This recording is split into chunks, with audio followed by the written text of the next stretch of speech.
Hello, Assalamualaikum. Um, okay, this section I just want to quick revision for Laplace transforms. Here, how we are do Laplace transform conversions.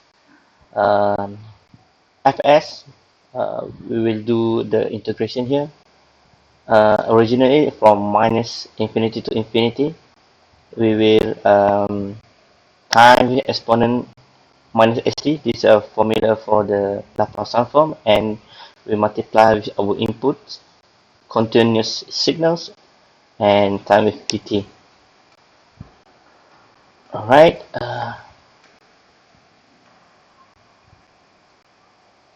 okay, here, for example, here,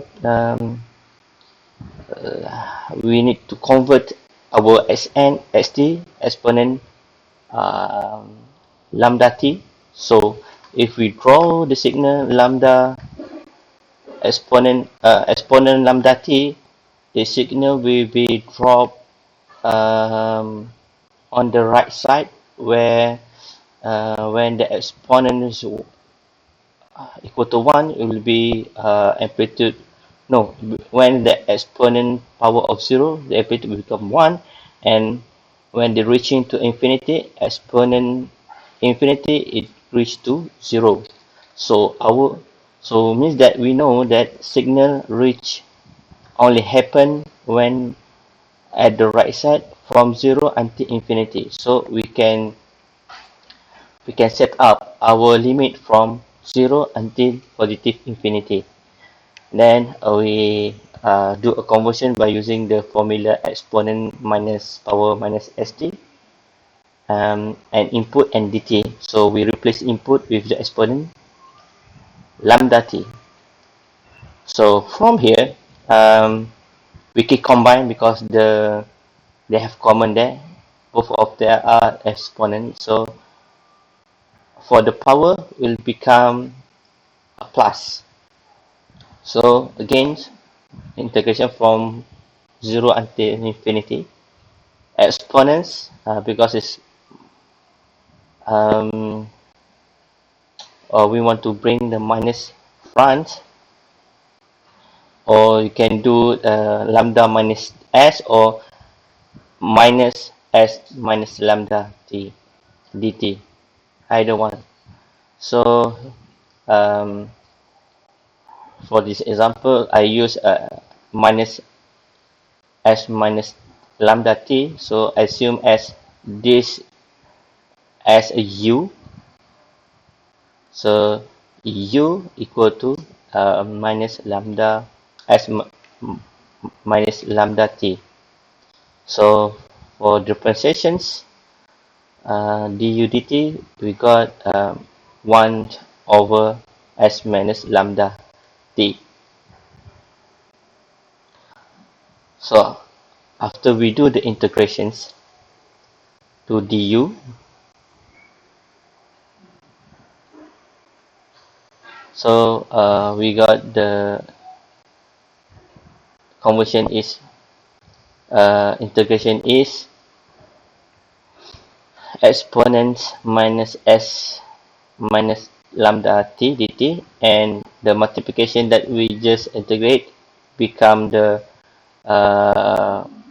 1 over s minus t, and the f in minus there, and then after that you open the integrations limit with put a bracket to insert the limits.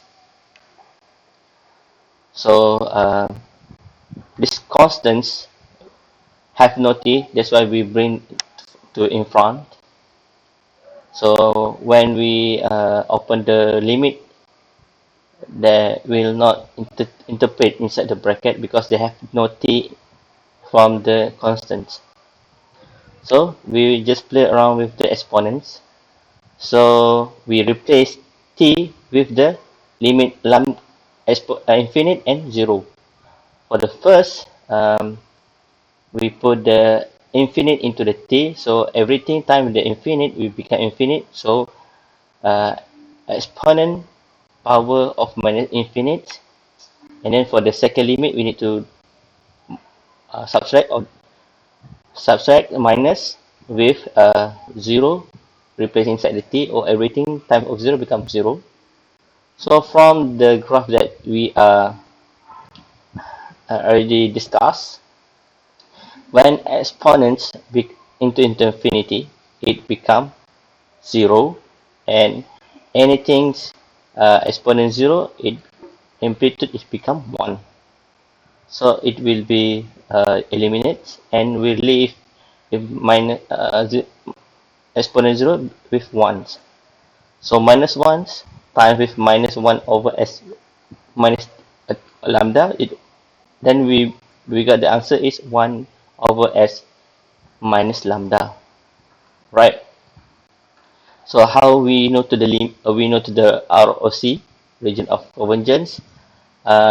We know the signal are in the right side, so from 0 to infinity. So we know that our signal must be larger than 0, then only Laplace can happen.